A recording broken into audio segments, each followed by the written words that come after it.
One of the first of three things that I liked about Carthan's speech was that he had interesting but not too flashy presentational aids. His use of aids helped him keep the audience entertained and invested, but not so much so as to where the audience was no longer paying attention to his speech due to putting all of their focus into his presentational aids. An example of this was the praying hands photo that he had shown. It was very well placed to make sure that the audience knew exactly what he was referencing. The second thing I liked was that he made his transitions between points obvious and noticeable. It is vital to do so because the audience needs to know what the supporting evidence that you are speaking about is.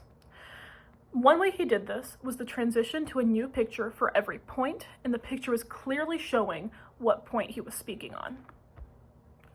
The final thing that I liked about Carthan's speech was his intentional use of body and hand movements. Avoiding moving erratically while speaking is vital because it makes the speaker look more professional, as well as keeping them from looking, quite frankly, silly. However, some movement is still necessary to keep the speaker from looking like a robot. Carthan perfectly used intentional movements, such as walking across the stage periodically to include his entire audience in his speech.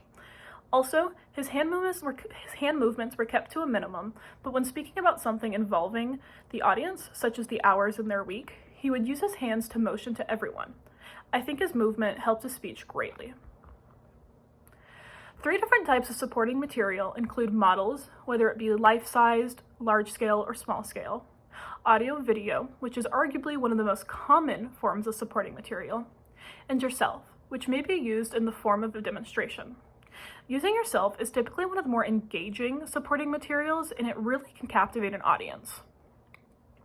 Supporting material is extremely necessary for a presentation because it helps keep the audience engaged. It helps the audience understand a speaker's key points, and it helps organize content, making it easier for the audience to follow along.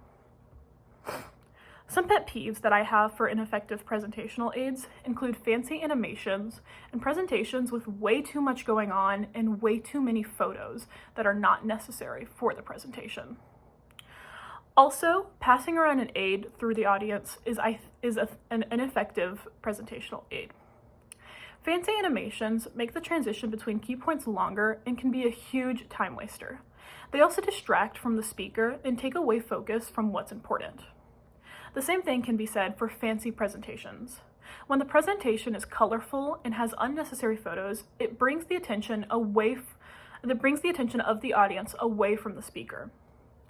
Passing around an aid also seems to be ineffective because, once again, it takes the attention off of the speaker. People are more worried about knowing when their turn with the aid will be rather than what the speaker is saying. And people may also speak over the speaker to say stuff such as, "Pass it along, I want to see," or "What is it?" Once again, distracting the crowd.